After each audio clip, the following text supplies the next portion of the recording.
You'd think we'd figure this out by now. We're like 12 episodes in. One special episode. Several clips on Instagram. Also, several people have told me that they like our podcast, which is really nice. Oh, that's sweet. But then sometimes they follow up with, oh, I haven't been able to listen to a bunch because I haven't seen the movies yet. And I'm like, there's no homework. You can just listen. I listen to podcasts about movies where I don't always see the movie first. I sometimes listen to the podcast and might decide if I want to watch the movie later. Yeah. For example, I was listening to this podcast called Scream, and they cover a bunch of horror movies. A lot of the horror movies they touch on are really bad ones, so it depends on how much punishment I want to take. So that's my little spiel, that if you like listening to the episodes that we're putting out, you don't have to watch the movies, because that's why we also go over synopsis and describe the movie. We're not expecting you to have seen every movie. Yeah. I think that would be the fairest way to do this, because I'm not trying to assign homework to anybody. No, of course not. And also just remember that we are Spoilers the podcast. So Literally. maybe we should have just called it that. That'll be the offshoot we do when we get really full of ourselves. Oh, I can't wait. Spoilers the podcast. I would love to be full of myself.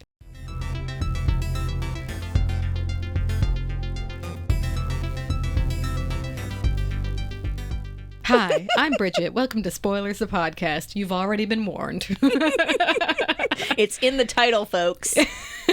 Welcome to Lights, Camera, Remake, the podcast that asks the question, has Hollywood run out of original ideas?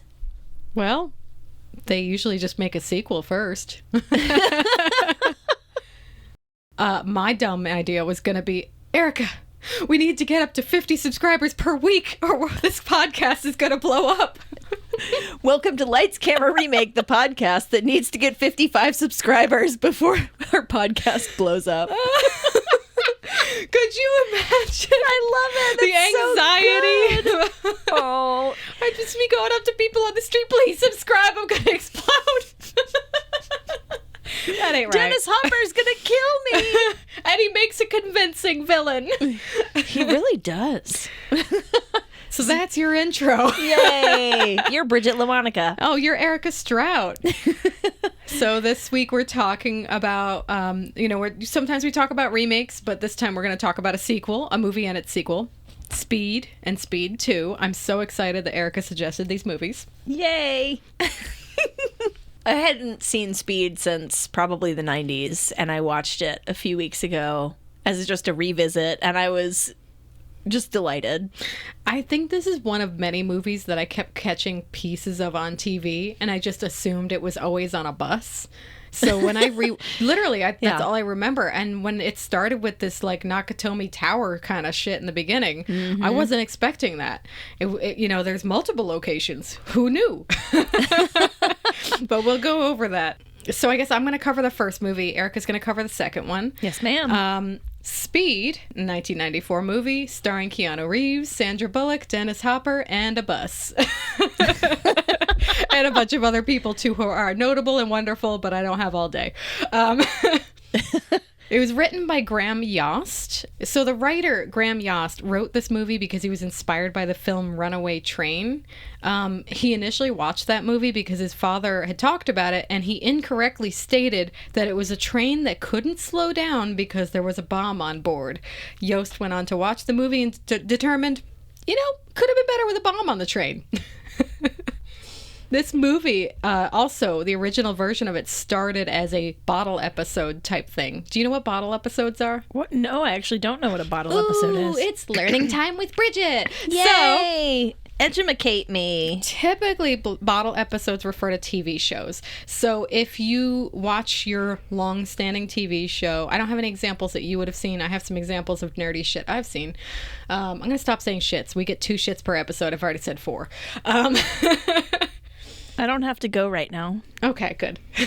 So a bottle episode is typically in TV, and honestly, they're usually a shameless way to save money.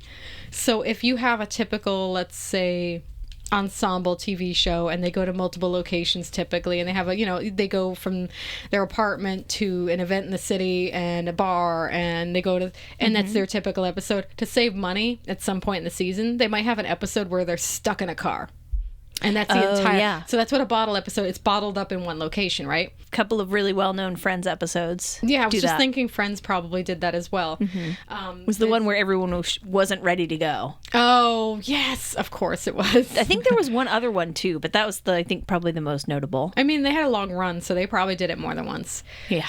There's an episode of Supernatural where the entire episode is told from the perspective of the car. It's great. It's really well done. Wow. It's also an example of trying to be creative and trying to, utilize as much character as you can. I mean, it seems like a really interesting writing exercise at the very least. It is. Honestly, it's a great practice. If you're trying to learn to write or you're trying to write stuff you want to produce, writing something like this where it's a contained script in one location with minimum characters, ideally. It's a great way to do a lower budget short film, and also you can get creative with it still. How can you tell a story where a bunch of people are trapped in a bus? Graham's original script was just the bus, and I'm like, cool, because that's what I thought the whole movie was anyway. He pitched it around. Paramount didn't like it. 20th Century Fox did like it, but they would only greenlight the project if scenes were added that were not on the bus. Oh, okay. That's why the director suggested they'd add the elevator set piece in the beginning, and naturally they have a train sequence at the end. So it's plane, trains, and automobiles featuring Keanu Reeves. Literally. Honestly, that elevator scene, I don't think it occurred to me when I had seen it before, like back in the 90s or whenever I watched it last. But this last time I watched it, the elevator scene really stressed me out because I was so stressed. He's pulling people out of a small gap that the elevator door allows. Yeah, I've seen Final Destination. I don't want to be in there. Well, and I know someone who died that way. Oh, but you I do? kept thinking, like, I knew they all got out, like, but in the back of my mind, I was like, someone's going to get cut in half from this elevator falling and him trying to pull people out. It's, like, so dangerous to get out of an elevator if it's not, stopped in the proper spot. I'm so sorry you had a friend that went through that. That's awful. I mean, yeah, it was very sad. Oh, well, I guess that's at least a testament to the tension was really well done in the movie. I made comments on it throughout my notes, like they know how to ramp it up. Tell me your notes. I go to the notes. One thing is I will wax poetic about the director real quick. Okay. Director was Jan de Bont. That is a man. He was born in the Netherlands. So maybe his name's Jan? It might be Jan. I don't know. Okay. Yeah. I mean, it could be... I think it's Jan. De Bont. We'll say, yeah. So the director made his career as a DP first, and Speed was his directorial debut. Wow. That's a good one. He would go on to DP the original Flatliners, a possible future episode, and he DP'd Basic Instinct and Lethal Weapon 3. And Die Hard. Oh, the original. Yeah. He did some of these before this. I wrote my notes out of order. The director of Die Hard actually was the original director for Speed, but he ended up suggesting his DP from Die Hard to do Speed because they had, same vibe, I guess. So that was his first job. He literally got that job through a great recommendation. That's awesome. Yeah. So there was a lot of Die Hard inspiration in this movie. They even wanted a John McClane character in the cop. I think they might have pitched it to you-know-who first, but I think they did well with their casting choices. Yeah, well, and Keanu Reeves has such a... Like, Bruce Willis has that tough guy thing. He does that great with John McClane, the John McClane character. Mm-hmm. And Keanu Reeves, I think he does well in that kind of role also, but he has a different vibe. He has a different energy, and it's like a little bit more of a... I feel like I believe him a little bit more. Really? Well, okay. At least in the concept of this movie, I felt he was a more sympathetic character. Yeah. He seems a little more relatable and like human for some reason, and not just tough guy. So the description of the movie is: a young Los Angeles Police Department SWAT officer must prevent a bomb exploding aboard a city bus by keeping its speed above 50 miles per hour. Really interesting long title sequence. I feel like we don't do these very much anymore. The title sequence, interestingly enough, has nothing to do with a bus. It's literally the camera slowly descending down an elevator shaft. And as bars would pass through the camera's field of view, then you'd see a credit. Like a bar would pass through and it's like Keanu Reeves. Yeah. Another bar would pass, Sandra Bullock. And then it would keep going. It was like, it went on for a while. And this is where I'm getting like Nakatomi Plaza vibes because of this tall building. Yeah. So the movie starts in a building where the police, the SWAT guys, are apprehending I feel like they already have a history with this guy. Did I misread that? I feel like they already knew about this bomber guy who was attacking. Unless this was Dennis his first. Hopper? Yeah, Dennis Hopper. He's the first. He's the bad guy. They're apprehending him at the beginning? They're responding to the scene where an elevator has been rigged to explode. It's already partially exploded, and it's going to explode some more and drop it. And he's in the building right now. And Dennis Hopper, our villain, is in the building. And it feels like they already know about him, but maybe I was just misreading that. Yeah, I guess I'm trying to remember because Speed 2 is in my head now. So, like, some of the Speed details are fuzzy, but I feel you. So Jack and Harry are officers responding to the scene where an elevator has been rigged to explode.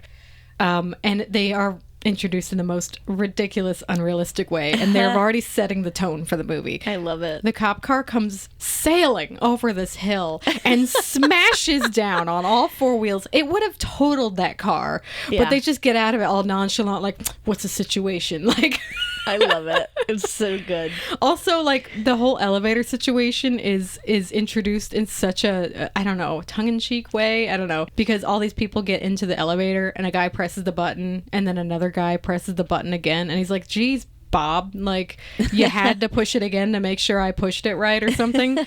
And then the elevator, the first little bomb goes off. The elevator starts falling until the emergency brakes kick in.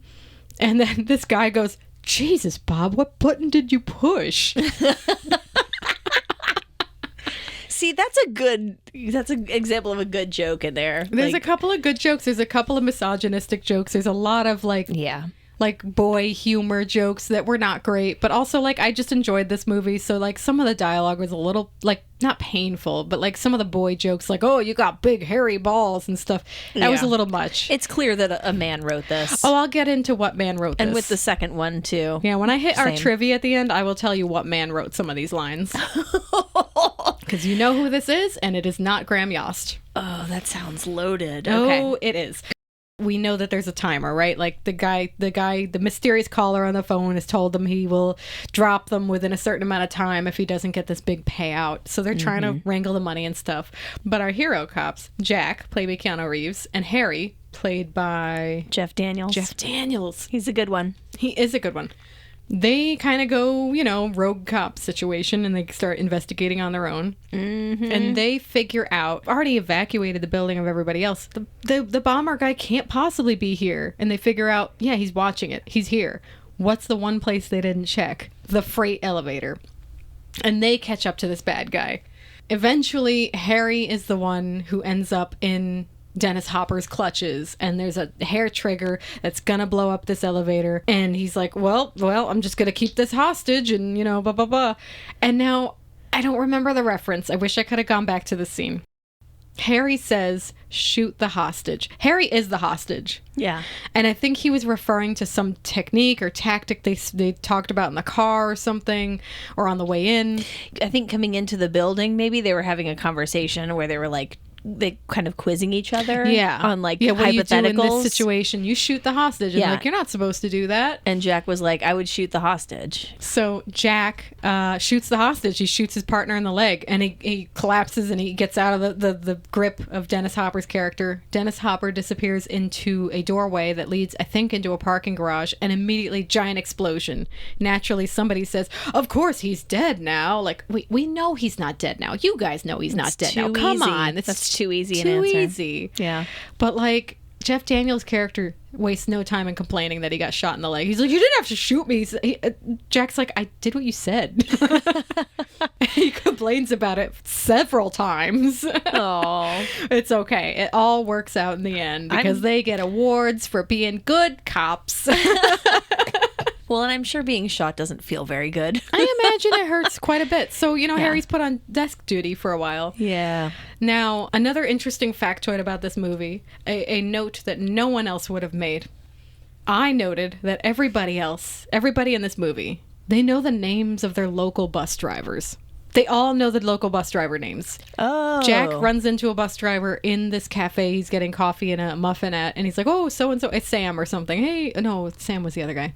But he knows the name of this bus driver, I guess. But Keanu knows the name of this bus driver, a name that I refused to write down for some reason.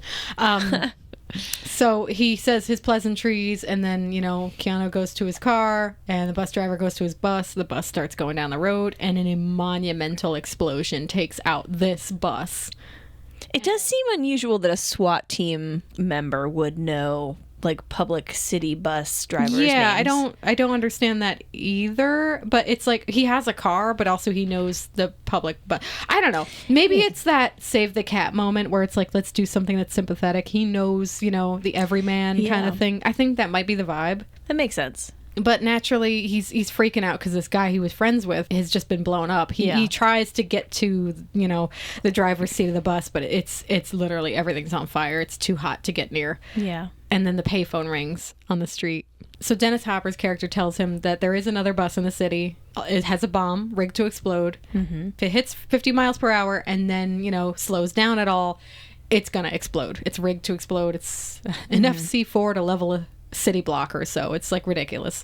Yeah. So, which seems like in the city, probably no problem, right?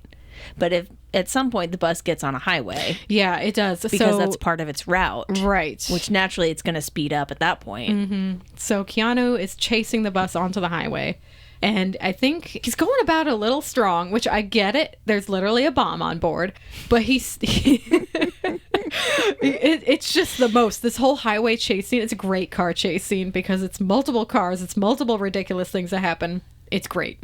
So he's driving up and at one point he stops because the bus has stopped and he runs out to try to catch up to the bus and he's banging on the window. He breaks the window. He's like, you got to stop the bus. You got to, because he's trying to tell the driver. Yeah. The driver thinks he's crazy. Right. And several people on the bus are like, wow, that guy really wants to get on the bus. Some of the dialogue was pretty good. I'm going to be honest. Yeah.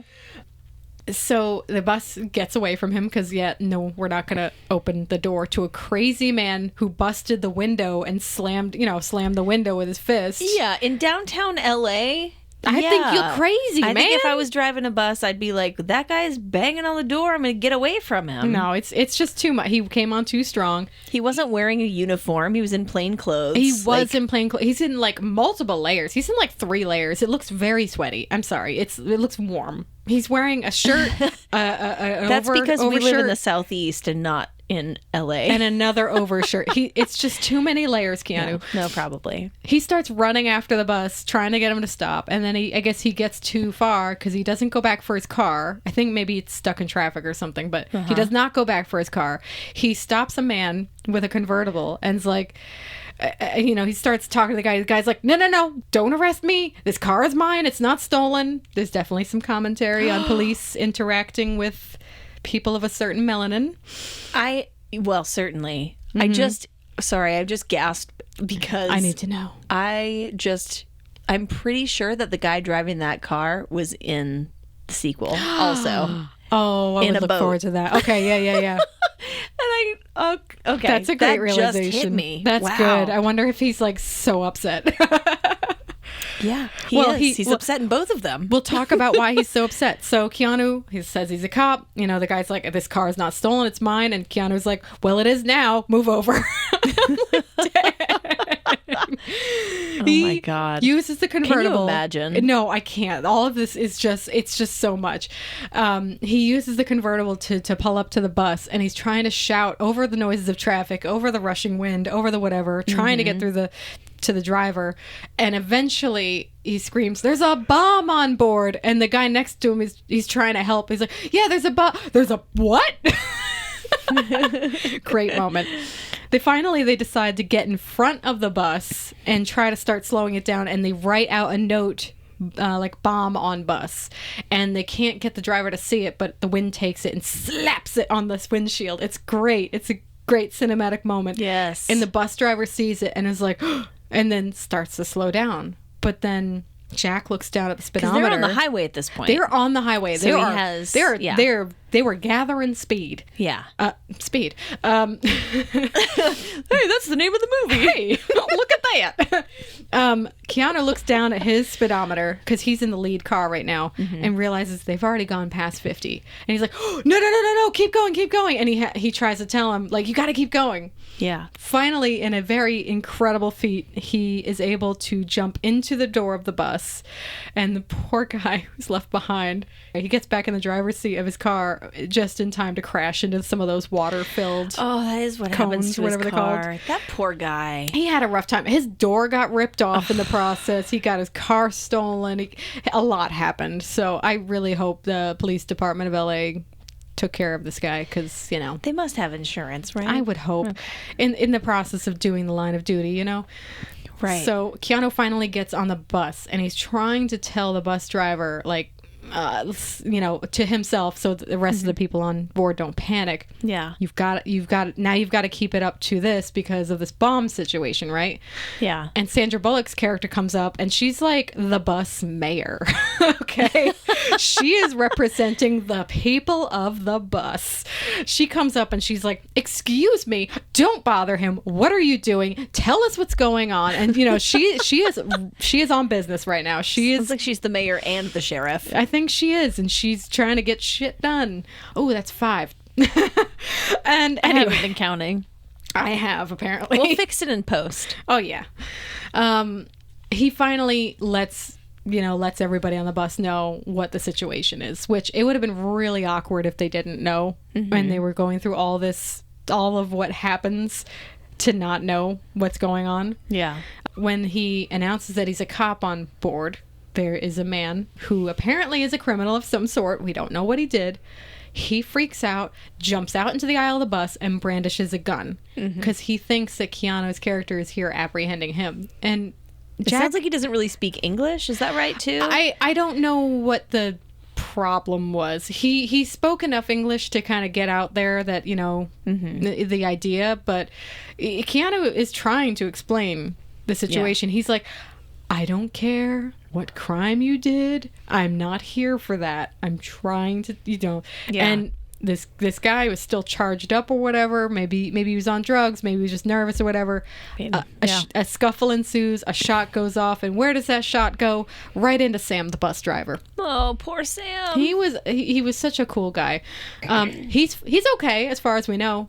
Because he's shot, he's hurt, he can't drive the bus anymore. So Sandra Bullock's character, Annie, takes over the wheel. And she's like, officer, I think I need to tell you something. And he's like, yeah. She's like, the reason I'm taking the bus, I lost my license because of speeding. I mean, okay, we're going to circle back to this moment, too, when we get to talk about the sequel. Oh, I can't wait. It is, yeah. So it's mostly a bottle episode for the majority of the movie. We're on the bus and it's good action. Like some of it's incredibly preposterous. Okay. Yeah. But they're trying to figure out how to get out of this alive. So the police are aware. There's news choppers following them, like shooting, what's going on. They find out that there's a bus that can only go a certain, they have to keep moving or they'll explode. But of course they're in LA. It would be complete fantasy. Forget all the other crazy stuff that's happened. We jump a bus at one point. Forget all the crazy stuff that's going to happen. Well, you didn't buy that? The most, unbelievable thing would have been if they didn't hit LA traffic. They do. And she's panicking. She's like, do I get off the off-ramp or do I stay on? And she's panicking and she's trying to make a decision quick. And he's like, get off the off-ramp. And they scrape and crash along every single car and sign on that turn getting off the off-ramp going into the city. And what's funny is it keeps going back and forth between the killer's point of view, the cops, the bus, and we hear the newscasters talking about the scene. This newscaster's like, now when the bus exited, it had a few close calls with some other cars. I'm sorry. This movie had like 4 writers. Nobody caught that. It wasn't a close call.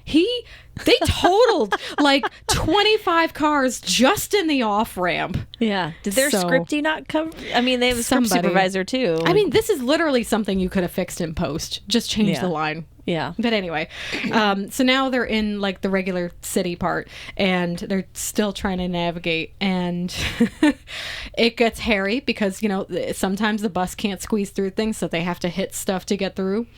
And there's this one part where they're slightly distracted, and then Sandra Bullock, Andy, looks up and she sees a baby carriage and she has no time to react. They smash into the baby carriage and she has full-on PTSD from this moment on. She smashes into the baby carriage and thinks, "Oh, I gotta hit a baby! I killed a baby! Oh my God!" And then they look behind and Jack starts smiling. He's like, "It's cans. It's just a bunch of tin cans. It's. I guess she was bringing it to recycling. It's fine." She's like, "Are you sure?" He's like, "Yeah, you're fine. You're fine. You're fine." Yeah. But this isn't the first and the last moment she has PTSD. She goes through the ringer. Right. Yeah. But we continue on a bunch of hijinks. I'm trying to gloss over at this point. Yeah. Just because it is an action movie, we know what happens. They end up back on the highway. They're like, okay, we've cleared the 105, right? So there's no traffic on the 105. They have to make a ridiculously sharp turn to get on there. Mm-hmm. And what's clever is they had everybody go to the right side of the bus so that they could shift the weight so the bus wouldn't tip over. I'm like, okay, preposterous, but I see what you did there. I like it. Yeah. No, that makes sense. Yeah. And I wrote in my notes that, like, this is screenwriting 101, escalation, right? As they're going down the highway, things are getting worse and worse. Mm-hmm. They find out that the 105 isn't finished yet. And they're going to run out of time. You know, there's going to be a gap in the freeway on, you know, way above the ground. It's not like they can go off the road. They're trapped on this thing. Yeah. Keanu's like, let's gun it. Like, that's ill-advised. There's no way a city bus is making a 50-foot gap and landing on the other side. But you know what? It was preposterous, but I was here for it. I was like, yay! Everybody's clapping. Also, how likely is it that a highway would be finished except for just 50 feet right in the middle of it? That's the spot. Yeah, that's... Yeah. But we have to... We were on lunch break at that time, so... I think that's part of the, you know, like... suspend your disbelief so you can enjoy it, because you don't want to. I mean, sometimes it's fun to pick things apart, but sometimes it's like, nah, just go with it, you know? Right. And I feel like that's one of those moments. I think so too. But in the idea, but it is not realistic. I agree. No, it's not. But you know what? I did not come here for realism. I came for a bus that could not go below 50 miles per hour, or it would explode. Exactly. Yes. So escalation. So the SWAT team is riding side by side with them until that point. So they helped get the bus driver off. He was shot. They were able to get him some help. Unfortunately, one lady They dies. get Dennis Hopper's character to agree to let them get the bus driver off, yes. right? Yeah, they had to make that deal. Yeah. He wasn't letting anyone else. And Jack is like, you have plenty of other hostages aboard this bus. Let's just get this man help, and that might, you know, endear them to you. They might, you know, go with your demands a little better. Yeah. But there's one lady who is going through it. She's having a rough time, and she's like, why can't the rest of us go? And he's like, no, he'll kill us if you do that. Don't do that. This lady tries to jump off, and the cops are trying to help her. I'm like, aren't you aware of the situation? She tries to get on the flatbed with, you know, where the bus driver was exited. Yeah. And Dennis Hopper's character is watching. They don't know how he's watching yet. They don't know how he's watching. They think it's the news copters, which was a good idea. Yeah, solid guess. But you wouldn't be able to see, you know, details. Right. So she's on that little entryway to get out of the bus, and she's reaching, and it blows up. Just that piece. Just that little piece right there. He planned for everything. That's something they say throughout the movie, that he planned for everything. Yeah. And unfortunately, she is one of the casualties in the movie. She's also an actor that I really like. Recognize her for something. She's been in a bunch of stuff over the years. She's had I feel like a pretty good career. I don't remember her name off the top of my head. She's just one of those characters actors who's one of the good characters in the background. Yeah. The lady who tries to get off of the bus and then the doorway explodes, that actor's name is Beth Grant, and she's awesome. She's been in a bunch of stuff over the years. She's also a director and a producer. She was in Little Miss Sunshine, Donnie Darko, No Country for Old Men. I remember her most specifically from a movie called Sordid Lives, which is really hilarious. Nice. And I'm trying to see if What was the one you mentioned? I was wondering if she was in The Mist. She reminded me of the overly religious lady in the supermarket. What year is that from? Oh gosh, if I had to take a guess, 2008-ish. Okay. So I can scroll down a bit. Yeah. Stephen King movie with a very controversial ending. Wow, she's been in so much stuff. Okay. Good for her. That's prolific. That's a working actor. Yeah. You don't have to be the most famous person. If you're working and making your paycheck and you're in stuff, you're doing good. Yeah, you don't need to be Sandra Bullock. You can but just if you be are, a working actor. And if you are, work it. I wanted to get back into screenwriting 101 and escalation. Okay. So at one point we figure out that this might be skipping a beat. I'm gonna add this little bit in. They figure out how Dennis Hopper's character's watching them. There's a hidden camera on the bus. And what's really clever is they do this in every TV show and movie from here on out. I swear to God.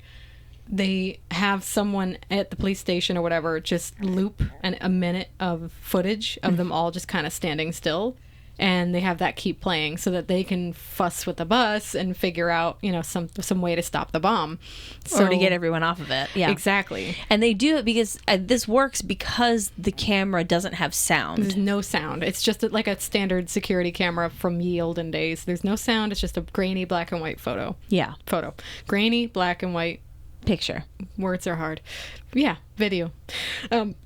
So at one point, the police and Jack's character figure out a way to get him on this like scooter device. It's like what auto repair guys would use to fix under a truck or something. Oh yeah, like something like that. Dolly of some kind. Oh yeah, a little bit more industrial, a little sturdier, I would think. But he's on a chain being pulled by another vehicle. And he's underneath, and he's trying to, you know, work with Harry, who is more of a bomb expert, to figure out how to undo the bomb. And they're noting certain details. Like, at one point, he had looked at this bomb earlier and noted that there was a gold wristwatch worked into it. Yeah. And Harry was like, this guy is so weird, because most bomb people, they make one kind of bomb and they stick to it. But this guy, he makes all different kinds of bombs with all different kinds of ways. Why is he doing that? And he's like, wait, what kind of watch was it? And the watch was a detail that we are not privy to until later, I think. Yeah. And we find out that it is a wristwatch given as a retirement gift for police officers. Yep. So that's important. But Keanu's working under the bus, and obviously this is already fraught. He's between so many moving wheels under a giant thing, working on a bomb. Yeah. This is a lot already. But escalation 101. The cable breaks on the thing. He nearly gets run over. He loses the cart, which then smushes under the tires, and Sandra thinks she killed him. This is PTSD yet again. And well, even him just being under the bus was stressing her out. It's a lot. She thinks, and when it rolls over that cart, she can feel it, because everybody could feel it. It could, you know, it feels like they ran over a big metal thing. Yeah. She thinks she killed him. He's hanging onto the underside, and the only way he can keep from slipping is he stabs his screwdriver into the nearest thing possible, the gas tank. Oops. Ruh-roh. Yeah. So this is escalation 101. He finally gets back into the bus, and she's like, wait, what do you smell like? He's like, it's gas. She's like, we've been leaking gas. He's like, you are now. So it's great. You just pile on all these leaking gas. You pile on all these things, these complications, and at the very least, they figured out the roadway problem, because they've gone to the airport and they're circling in the airport. There's plenty of track space. We can keep going back and forth. You know, enough space to move around. Yeah, that's a smart move. Yeah, the idea now is that, you know, Harry and his team are going to go. The bad guy's name, they finally figured out who he was, because he's like, I know this guy from somewhere. And the watch was the detail. It was retired police officer gift. Howard Payne, Atlanta PD. Hollering at you, APD. Yeah, so Harry and a group of SWAT team members, you know, infiltrate the house, and Harry needs an interior decorator. It's an ugly-ass house. You mean Howard? Howard. You said Harry. God damn, there's too many H names. Okay. Yeah. And Howard needs an interior decorator, because I think his style hasn't updated since the 80s brown scheme was in. Ew. But unfortunately, they forgot yet again that this guy thinks of everything, because there's a motion sensor that goes off and the house explodes. taking Harry and the rest of the tiny team that went to check out this house with them. Yeah, which yet another thorn in Jack's side is his partner is now gone. Yeah. And this, Dennis Hopper's character, Howard, is gloating about it. Finally, we figure out the bus. We get all the passengers off because we did the trick with the surveillance camera, looping the footage. All the passengers come off except the last guy, this tourist guy who was really freaked out for most of this. Cameron from Ferris Bueller's Day Off. Yes, he was familiar. Yeah. He had a great character. Yeah. He's kind of annoying. Yeah. He's a tourist. He was. He's like, literally when they came to the airport towards this part of the movie, he's like, oh, I've already seen the airport. Like, dude, this isn't about you and your vacation. He's the one, though, that the ramp between the bus and the other vehicle where they're loading people, I guess it's another bus, that's when the ramp falls and there's no other way to get off. It's Jack and Annie, and they're like, relationships under intense circumstances never last. He undoes the middle floorboard thing for, the access hatch from the bus, and they both jump onto that and slide out at literally 50 miles per hour. Ooh. As the bus just goes careening off through the tarmac, and the bus smashes into a plane and they both explode. The explosion budget on this was something else. I would have been so terrified that I would have gone under a tire doing what they did. Yes. That escape move. They couldn't control their exit at all. So right, and they had a very interesting little skid off into the cones and into the dirt. Yeah, they're lucky. They're lucky. But again, this is the fantasy of this kind of movie. Right. I mean, even on the auto dolly with wheels, and they had a rope tied to it, it still ended up under a tire, and you're just on a panel, like a floor panel from a bus that's not intended to be used that way. Not at all. But you'd think this would be the end of the movie, right? With buses exploded, his partner's gone. They're going to get the bad guy now, right? Well, no, because the movie ends on a subway train. Oh my God. Yeah, I felt like this part was really tacked on, but it was still a good action sequence. Howard kidnaps Sandra Bullock, puts the bomb on her, and, he's trying to get his money, and they end up on the subway. So Keanu chases them down. They have a whole battle on top of the subway car, and there's, at some point the train is gonna explode because Sandra's on there wearing her bomb vest, and they can't stop the train, and so Keanu's like, "Let's gun it." They run out of track. Again, the subway track isn't finished. How does this keep happening to you guys? They slam through and slam into the roadway. So they go out onto the street and slide to a stop. But relationships under intense circumstances never last. Yeah, did they say that twice to each other in that film? They said it twice. Okay. They said it around this time too. Okay. And they make out, and a bunch of onlookers are like, "Oh, how cute!" And can you help them? They're in a train on the road. This is not normal. And it's funny because they hit a tour bus. No, they have to make out first. Yeah, it's true.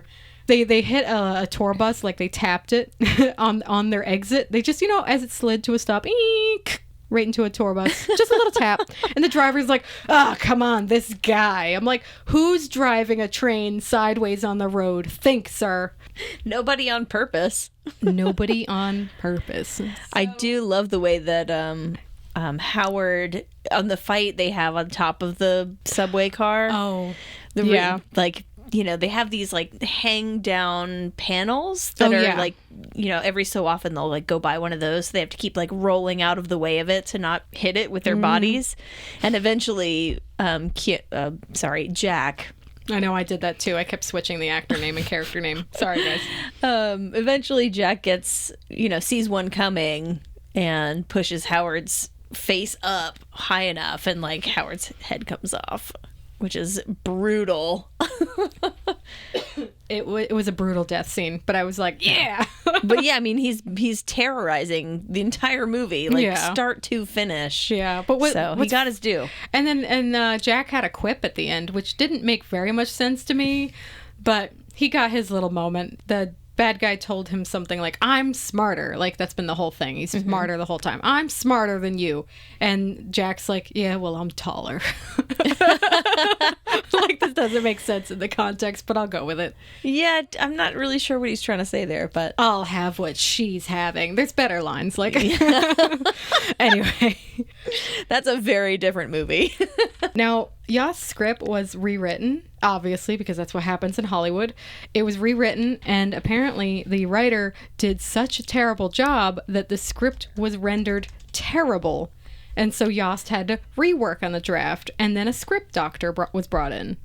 The script doctor is the one who did all the quippy lines. Can I guess? Can you guess? You can guess. Is it Carrie Fisher? No, I wish it was. Oh, damn. I wish it was, because there would have been less Harry Ball references. You're right. Yeah, there would have been. You're right. It was Joss Whedon. What? It was Joss Whedon. How old was he then? He had to be a pup. Like, he had to be like a little kid, I swear. He helped Yost write the script, and he did a lot of the dialogue. What year did this movie come out? 94. 94. And when did Joss Whedon start working on Buffy? Mid-90s to late 90s, because he did the Buffy movie first. Oh, okay. And then the show came out soon after, I think. Okay. So yeah, yeah, must have been right around the time he was doing that. He must have already been writing. Like, dang, that's impressive. But yeah, they worked on the script together, and Joss Whedon did 98% of the dialogue. And I feel some kind of way about that because of how we feel about him now. But like, some of the quips were good and some of them were painful. And I feel like, yep, that's Joss Whedon. Yeah. That seems right. Other little trivia things. Sandra Bullock actually took the test and earned a license to drive a bus for the movie. She just did that on her own. It's something she wanted to do. Oh. So she has a bus license, or she did at the time. I like her. I do too. The production utilized 11 GM New Look buses and 3 Grumman buses. So that is a lot. 2 of the buses were exploded. Basically, they were destroyed in explosions, and others were adapted for certain scenes, like interior shots or under the bus scenes. Okay. I guess I never really thought about it that way, but it makes sense that you might have to do that. Beyond the obvious part, it's like shooting underneath, you would need like one that's, you know, high enough up where you can get a camera under with relative ease. Well, they probably also did a thing which they do in a lot of TV shows and stuff, is they have multiple, especially if you have a hero car, that's going to be in a lot. Again, I referenced Supernatural. They had like 10 of those 1967 Chevy Impalas.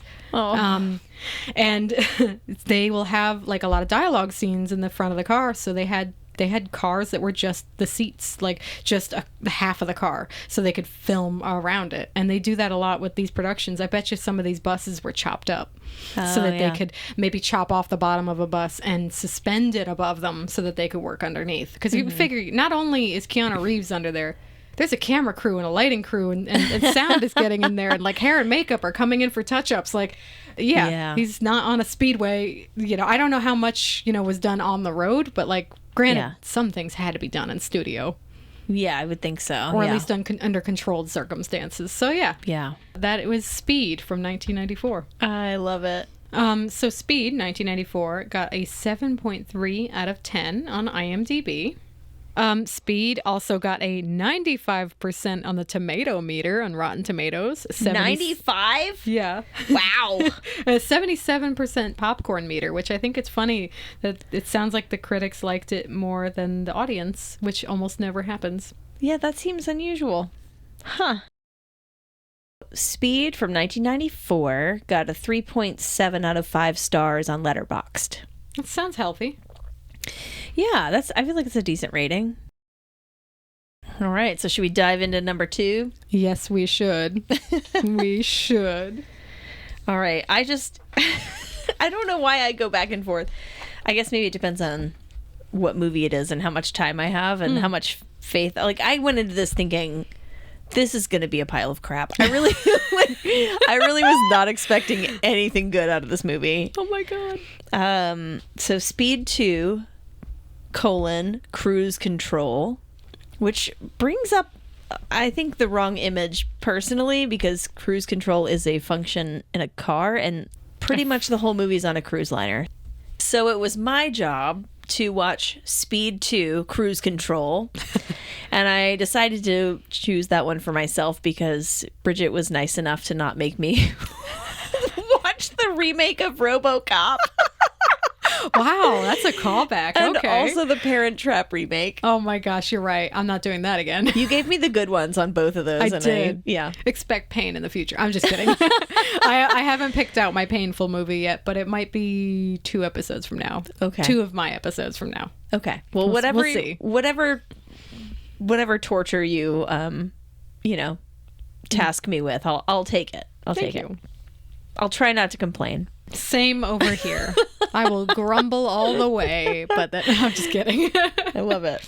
Okay, so I watched Speed 2 Cruise Control, which was released in 1997. It was also directed by Jan de Bont. Okay, yeah, we're not sure how to pronounce his name. It's either Jan. It's probably Jan if he's from the Netherlands. I feel pretty sure it's Jan. Yeah. From that area of the world. Okay. So if we get your name wrong, I'm sorry. We're doing our best over here. We're trying. I'm just impressed that you were a DP first and then you were a director. I enjoy that. Yeah, that's an interesting shift. And it kind of makes sense, too, because having the director of photography skills is something that's, I think, super useful for being a director. I think so, too. He understands the logistics of how to shoot a scene. Yes. I think that's really helpful. Yeah. So Speed 2 Cruise Control on Letterboxd, get this, has a 1.8 out of 5 stars. Oh, okay. Ouch. That's ouchie. Rotten Tomatoes, the tomato meter is 4%. And the popcorn meter is 16%. People hated this movie. Especially the critics. But yes, nobody liked this film. Go on. Nobody liked this film. Okay. And then on IMDb is a 4 out of 10. Oof. Should I read the whole synopsis or? As much as you want to. I mean, I tried to gloss over mine and then I went too in the weeds. So it's up to you. Okay. If you want to really gloss over it because you weren't impressed. I feel like I'm going to read the storyline, which is a little longer because I didn't do a good job of taking notes this time. Okay, that's fine. So, and I also don't feel like we need to get into all of the details of the film anyway. Okay, here it is. Off IMDb, Annie Porter, the woman who is held on a bus with a bomb attached to it that will go off if it slows down. She dated the cop who saved her, but broke up with him because he was constantly putting his life in danger. She broke up with him because Keanu Reeves did not sign up for the sequel, and that's fine. He's allowed to do that. I wouldn't have broken up with him, but okay. I wouldn't have broken up with him. Anyway, she would then date a guy named Alex, who is also a cop, but told her that he does a mundane assignment, which, side note, it was on Venice Beach. Oh. But she eventually learns that he works for the same unit that the other guy worked for and is also addicted to danger. Oh my God, this is literally, they just had to rewrite the script to input some other guy because Keanu said no. Yeah. She wants to break up with him, but he surprises her with a cruise. She agrees to go. And he's planning to propose to her, but when he notices another passenger acting peculiar, he can't help but try to find out what's up with him. He's Geiger, a computer man who designed the ship's navigation systems, who was fired when he got sick. Sorry, I just added a little bit extra in, so it'll make sense. Okay. He then takes over the ship's systems and sets it on a course that will send it into a tanker. Alex tries to stop him. Oh, okay. So Alex is the cop that Annie is now dating. For some reason, it didn't seem clear to me that he was in the same unit that Jack was in, but certainly they show right off the beginning he's doing some chase on a motorcycle. So he's doing more serious work than patrolling a beach. Right. It feels a bit artless to me. They have her figure this out because she's taking a driving test trying to get her license back. And for some reason, in the first movie, right, they talk about how she lost her license for speeding. Right. And now she's just the worst driver that has ever existed. Stop. That's such character disservice. Oh, it's so bad. It's worse than you remember in Clueless when she's trying to take her driver's test and it's going really badly and she knocks a mirror off a car and then she almost kills a cyclist. It's that level where they're making her look like such a bad driver. You're telling me the woman who piloted a bus on a whim for hours straight, dodging traffic, doing crazy turns. You're telling me she can't drive a car? I'm sorry. That's rude. We're already being insulted in the beginning. Father knows, like, he seems to know every car model. He can just, like, my dad immediately too. know. He knows the years. He knows all the stuff about the engines. He must spend a lot of time reading about it. But anyway, like, because of that, like, I think I kind of absorbed some of that. And this car that she's driving is a bright yellow Volkswagen Thing. Another Volkswagen Thing. Because remember, we saw that in 51st Dates. I'm like, Erica, Yes. did you know that car is a Volkswagen Thing? That's so funny. We have two of them. Is this going to be the new random count we do? Too? I thought hers was white in the other movie, but I don't remember. Huh. I wonder if would have been the same car. If it was also yellow, I would have guessed, like, did they rent it from the same place? Right. I don't know. There can't be that many of them in the world, right? Right. Like, so she's driving a Volkswagen Thing for her test. At one point, so it's a manual transmission, which has 3 pedals, right? The clutch is on the far left, the middle is the brake, and the right side is the gas. And at one point, it shows a shot of her feet, and she pulls her left foot off of the clutch fully and then steps on the gas to go. No, you don't. No, you don't. No, you don't. And I was immediately like, well, that car would have stalled out if they were actually doing that. Right. That's how you stall. Yeah, that's quick exit to Stall Town. But whatever. Okay, so I'll suspend my disbelief for a moment here. I can't believe they made her such a bad driver. This is so ridiculous. And the guy's like, you'll never drive in this. Like, at the end, he's like, but anyway, she ends up, like, having a bunch of cops following her. And she ends up driving up into the place where her boyfriend Alex was having this chase scene, and where the chase culminated and came to an end. She's like, Alex, what are you doing here? And he's like, oh, how'd the driver's test go? And the guy who is giving the driving test holds up his clipboard, has a big X on it. And she's like, oh, not good. Which is kind of funny, but still it makes me mad that they made her such a terrible driver. Yeah. So anyway, a fight between them ensues. Okay. And she's like, I feel like I don't know you. I broke up with Jack because he was always, like, getting injured and being in really dangerous situations, and I just couldn't handle it. And now you're telling me that you're in these situations and you have, like, you know, I just feel like you've been lying to me. He's like, well, why don't you let's spend some time together and we'll get to know each other. Let me take you away for a weekend. Insert cruise ship. And she goes, okay. Oh, gosh. I still can't believe they call it cruise control. Weak title. Weak. For sure. Weak. They thought it was clever at the time. Some executive was like, yes. Yeah. So my note was just, can she make up her mind about this guy? Which is a little harsh. Savage. But, like, she's like, 1 second, she's like, I don't know you, and I can't believe you've been lying to me. And the next, she's like, okay, let's go away for a weekend. Like, all right. Amazing. Which just goes to show, again, a man wrote this.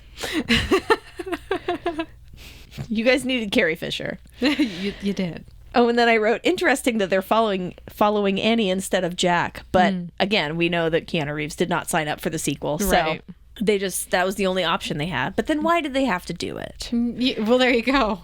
Or at least change the guy character to a different profession or a different kind of cop or something. Make it not so obvious that we did a copy and replace. Yeah. And, you know, it's like, check your work, people. This was your homework and you failed. You did Sandra Bullock's character dirty and you did a find replace on the cop and said good enough. Yeah. So anyway, it's 36 minutes into this film until the explosions start happening. Okay. Although there is, like, that chase scene at the very beginning, so it isn't like There's no a action. little bit of action in the beginning. That's good. Yeah. It's sort of like the first movie. The bus isn't even mentioned until 30 minutes into the movie. Yeah. But we still have the action-y stuff with the elevator thing. Right. Yeah. I do feel like this movie did not need to be 2 hours long.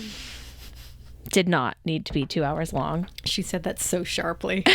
She was in pain watching this movie.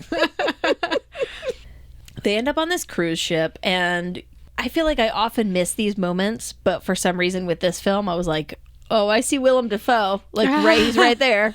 He's right there. Oh, he's walking up on the cruise ship. Oh, no. Oh, and now he's complaining to this porter about his golf clubs being missing. And, it was like him. It was like so obvious that he was going to be the bad guy. You just see Willem Dafoe in a movie and you're like, oh, he's the guy. Literally any movie. Touche. Yeah. Oh, man, I really liked him in Poor Things, too. Oh, yeah. I have yet to watch that. I did see him, and he was in Nosferatu. Yes. And again, he was so Willem Dafoe in that movie, and I love him in every role I've seen him in. He's just ridiculous in all of them, but he puts his whole heart into it. He is. He's all in, yeah. Mm-hmm. Much credit to him. Please watch Poor Things and get back to me. Yeah, I gotta watch that. I'm sorry. It's been on my list for a while. It made me think a lot. Ooh. So anyway, they're at dinner. There's a 14 or 15-year-old girl with her parents at a couple of tables over. It becomes clear to Alex that she's deaf because she's signing along with the song that they're listening to. He and the girl start signing back and forth a little bit. That's cute, yeah.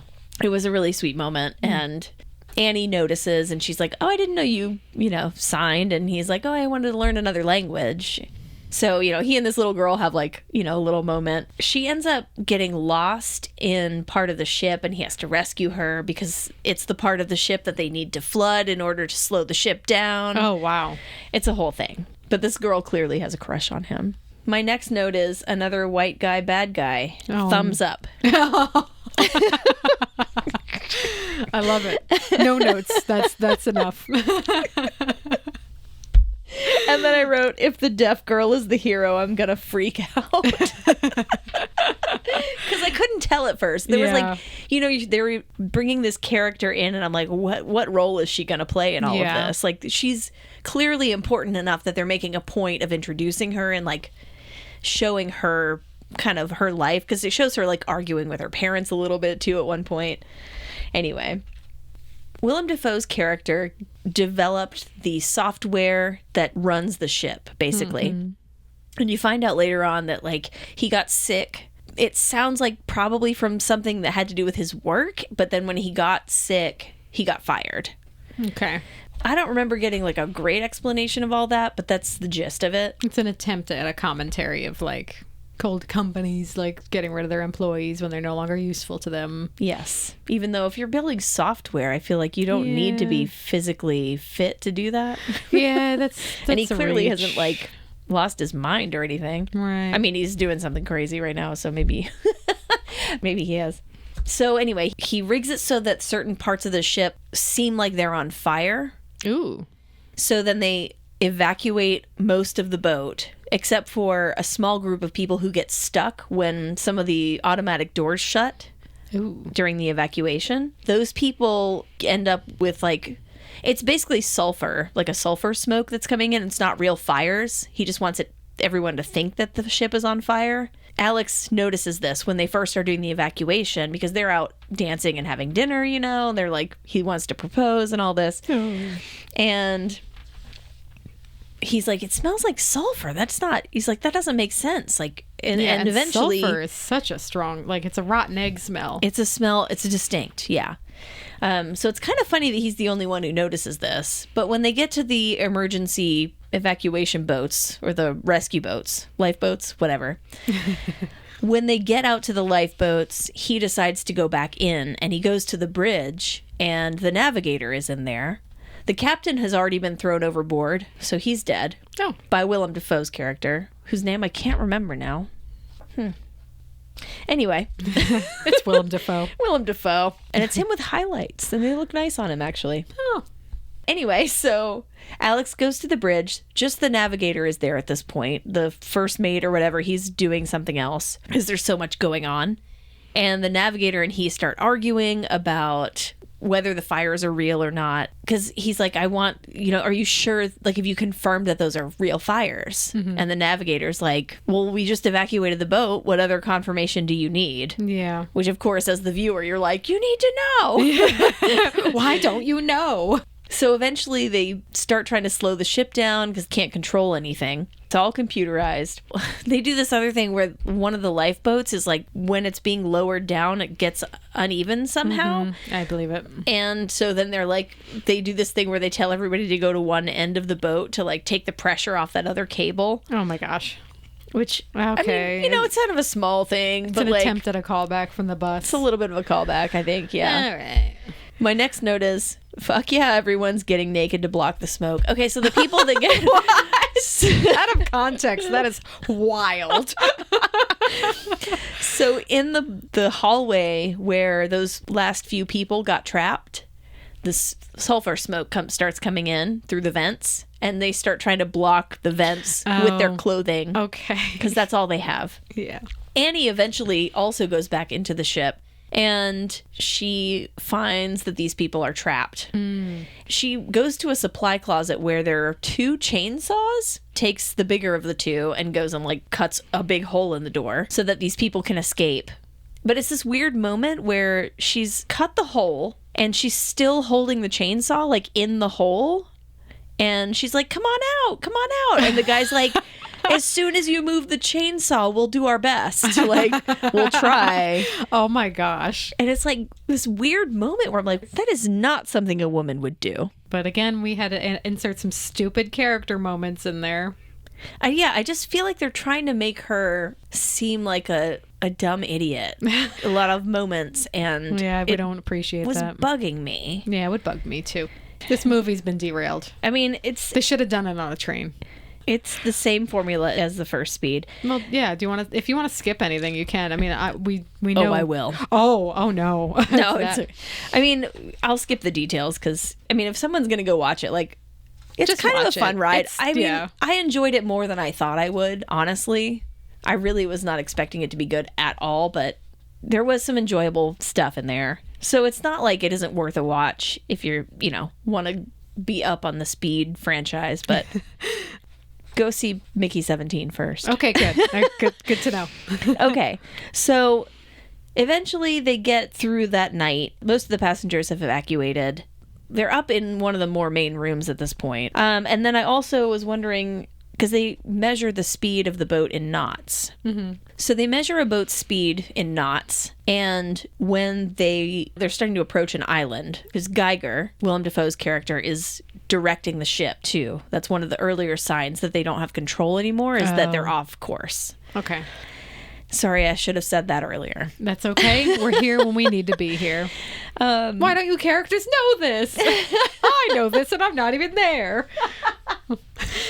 I love watching movies with you. Yeah, thank you. They're about to crash into an island called St. Martin in the Caribbean. I think at one point they're going 17.8 knots. And I was thinking, how fast is that really? Because it takes a lot for this cruise liner to slow down. Oh, absolutely. And eventually it crashes into the island. So 1 knot is 1.15078 miles. That doesn't sound very fast, does it? So if you're going 50 knots, it's like 58 miles per hour. So it's pretty comparable. So they're going 17-ish? That doesn't sound very fast. So I'd say maybe 20, right? Like at the most, they're going 20 miles an hour. So they're going about 20 miles an hour at the most, and they are crashing into this island. Willem Dafoe's character gets Annie on one of the smaller boats, because, on a cruise liner, they have smaller boats and like jet skis and such that you can use and like go out into the water, and you're not always on that boat necessarily during a cruise. This guy, the guy in the car from the highway in the first Speed, Alex has to commandeer this guy's boat. Oh, no. Yeah.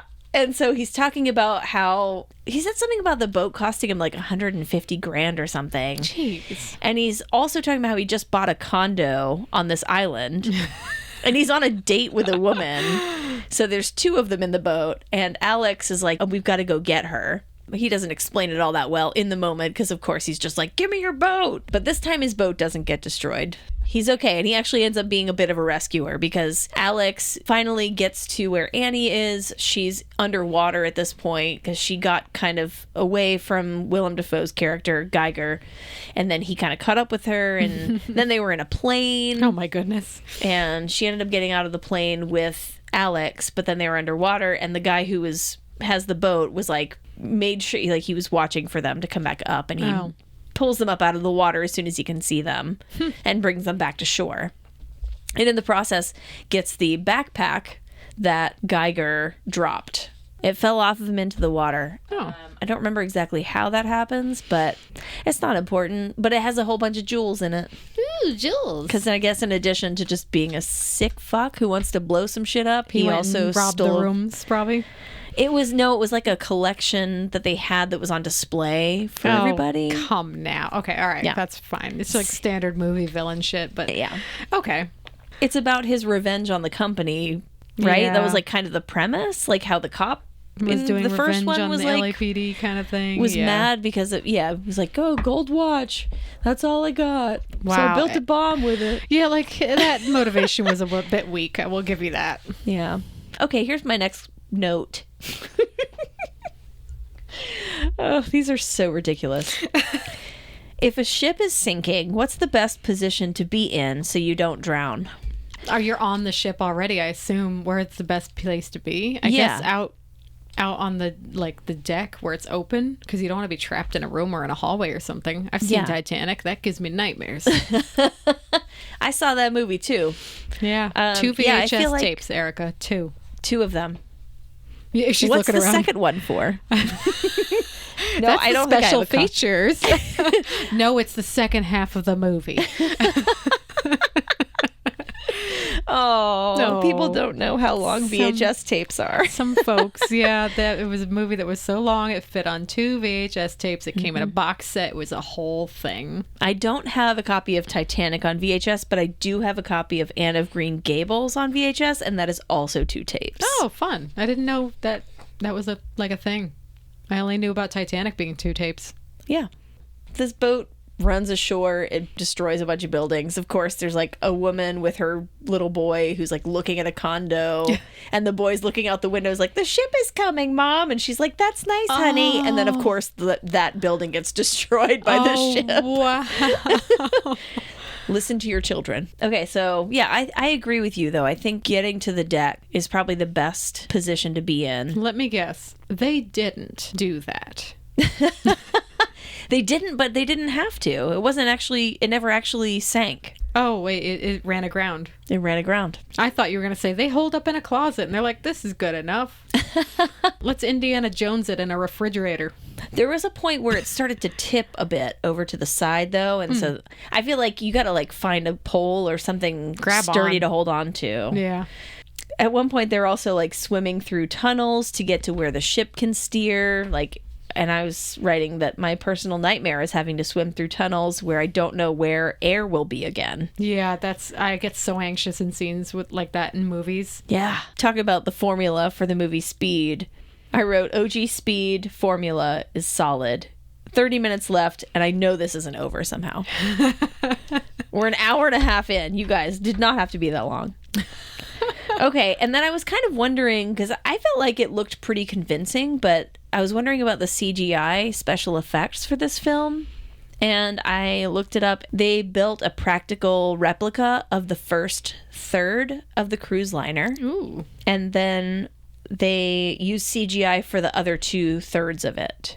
And there are a couple of spots where it's running aground where it kind of looks CGI. Okay, yeah. It's not completely seamless, but like I think especially for 1997, it looks really good. I don't know about the budget on this film. Well, you said they offered him 18 million? They offered him like 12 million to reprise his role, and he decided, you know what? I'm still raking in the dough from Speed 1. I'm pretty content. And also he had just starred in another action film called Chain Reaction, and I think he either didn't like the experience or something. He just didn't want to do another action film right then. You know, I respect that. I do too. I think that's fair. Everybody should have a healthy work-life balance. Also, if they had approached him with this movie a couple years after, maybe they could have gotten him on. But one of his problems was with the script. Like, maybe trust the actor to know a little bit about how the script should be. Maybe not everybody has that instinct, but I think he was right on this one that he didn't want to be involved. Yeah. IMDb says that the budget for this film, it's an estimated number, is $160 million. Okay. That's a lot to spend on a sequel. They needed a lot of that probably for the like effects, right? They probably needed a good chunk for the CG and for the model that they built. So, yeah. I mean, that stuff's not cheap. It's hard to do. Yeah, and also they were banking on the fact that it's a sequel to a proven movie. And no matter what, somebody's going to go see it because there was another movie that they liked. Whether or not they liked the next one, they don't care. They've already got your movie ticket. Right. I've never been bold enough to go to a movie and it be bad and walk out and demand my money back. I've never done that. I can't. I don't think I would do that. Yeah, I mean, I've only walked out of film festival movies because then I'm like, this ticket was free anyway. I'm going. I'm tired. I used to hit that Savannah Film Festival so hard. It was like I'd have a movie hangover after that week. Oh, wow. Yeah, but there was one movie, I don't remember what it was. I sat through half of it. My friend left first. She's like, I'm tired. I'm going home. And then I was like, I'm so bored. Oh, this is such a bad movie. Was it a feature? It was a feature film, yeah. Oh, wow. With named actors. I just don't recall what movie it was. Probably a good thing. I shouldn't badmouth too many movies when I, may or may not run into people who worked on them. That's fair, yeah. That gets dicey. You can tell me after we stop recording. Sure. Oh, I'll tell you about the awkward... No, I shouldn't. Should I say that? Okay, there was another Savannah Film Festival thing where at this particular film festival, there was a movie playing called Rust and Bone. I remember that. I did not watch it, but people kept saying it was bad and they were leaving and they didn't like it. And so we were at these coffee talks. We went to these coffee talks in the morning. It was in the ground floor of the Marshall House, which is a fancy hotel in Savannah. And we would go there and, talk to directors and actors and writers and like all these really cool people. It was a great experience. It was for the students. Yeah. And I remember telling somebody like, oh yeah, I heard Rust and Bone was really bad. And Matthew Lillard said, I directed that movie. Matthew Lillard played Shaggy in Scooby-Doo, amongst many other movies, but Shaggy just told me off. And then he said, no, I actually didn't direct that movie. And I'm like, I learned a lesson today. Thank you. That makes me like him, though. Yeah, you know what? I mean, not that I didn't like him before, but I was mortified at the time. But sure. I respected the fact that he said that because it was an actual lesson. Funny. You have to be careful what you say in those professional circumstances because you don't know who you might be around. That's very true. He had directed another film that I did see at that film festival. I think it was called Fat Kid Rules the World. It was okay. Don't hate me, Matthew Lillard. Oh, I'm a fan. Erica's more of a fan, so it'll make up for me being mortified. But I'm definitely a fan of Matthew Lillard because of SLC Punk. I think that was the first film I saw him in. I was like, oh, cool. Yeah. Like, this is really good. And that's a great movie. Then in Scream, he was good in Scream, All right, we should probably wrap this up. Oh, can I tell you how much we grossed for? Because you did that with Speed, right? I didn't do the budget. I forgot to do that, but I did do the rating. Okay. The Speed 2 cruise control budget was $160 million. That is an estimated number based on what IMDb is telling me, and the worldwide gross is $164.5 million. So it seems like ultimately they made their money back, but the opening weekend was $16 million, which is a tenth of their budget. Okay. Oh. Scroll down. Jeez, what'd you say the budget of your movie was? 160 million? 160 million, 160. Okay, the budget for Speed won 30 million. And then it grossed 121 million US and Canada. 350 worldwide. That's so if you had perplexing. 30 million for the first film and you were able to make that much profit, why would you go even higher with the next budget? Yeah, well, they're really hoping, right? The first movie, they had up-and-coming actors, Sandra Bullock and Keanu Reeves, who ended up working out really well. Yeah. And then they lost one of their big stars by the second one. That probably hit them in the wallet. So I guess it's going to be obvious, but did the sequel need to be made? Hell no. There's a lot of pressure on the word need there. I mean... Yeah, I mean, it's not terrible, but it's not the same quality. I think they were trying too hard to keep it in that vein, and they probably boxed themselves in a little bit too much. I felt the disappointment, and I can understand that it can be a fine enough movie to just watch and veg out to, but if you want a really good action movie, go to the first one. Yes. It did the job, and the fact that you couldn't get one of your leads back is why they suddenly broke up in the story. Come now. Anyway. The other life lesson is never break up with Keanu Reeves. Okay. Ain't nobody breaking up with Keanu Reeves. If you want to find me, I'm on Instagram. It's just Bridget LaMonica. We also have an Insta for the podcast. It's Lights, Camera, Remake Podcast. Follow us on Spotify. Give us a comment. Give us a rating. Subscribe. You're sick of hearing it. I am too. But we need 50 subscribers by the end of today or our bus is going to blow up. Oh, no, Bridget. And Erica, before we get on a subway that's going to go off the tracks and smash into Hollywood Boulevard or some such nonsense, where can people find you? They can find me on Instagram at Stratocaster. They can find me on Letterboxd at Stratocaster. If you would like to find my music, you can find me at Gorgeous Beast on Instagram, gorgeous__beast. You can find my other band on Instagram at Gimme Some Service. Also on Bandcamp.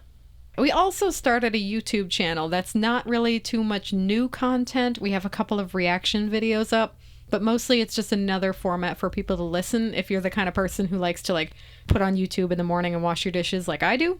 And what's that handle? Lights, Camera, Remake podcast. Yeah, we should have picked a shorter title because it's getting tiring typing it out every time.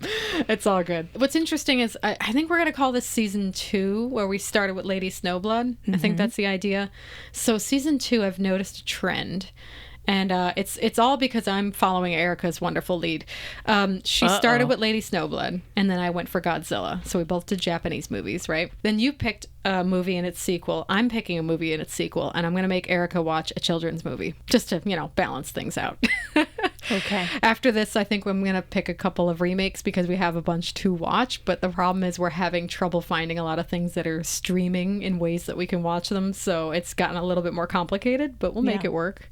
There's so many suggestions. Everybody's got suggestions of what we should watch. And I'm like, there's not enough time in the day to watch all these movies and edit. So give me time. We will get to these other suggestions. We might have some guests in the future. Let's just give us money and we'll do all that, guys. You can actually sponsor the podcast. We'll make that happen. We'll give you a shout out. It'll be beautiful. But if we're doing this for free, we're just doing it in our free time. So that's what we got. We're doing our best, guys. All right, guys. Thank you so much for sticking in. This is going to be kind of a long episode, but we get excited and love to talk about movies. I hope you do too. So join us next week as I make Erica watch a children's movie. And yeah, we'll see where we go from there. Which one is it? I'll tell you later.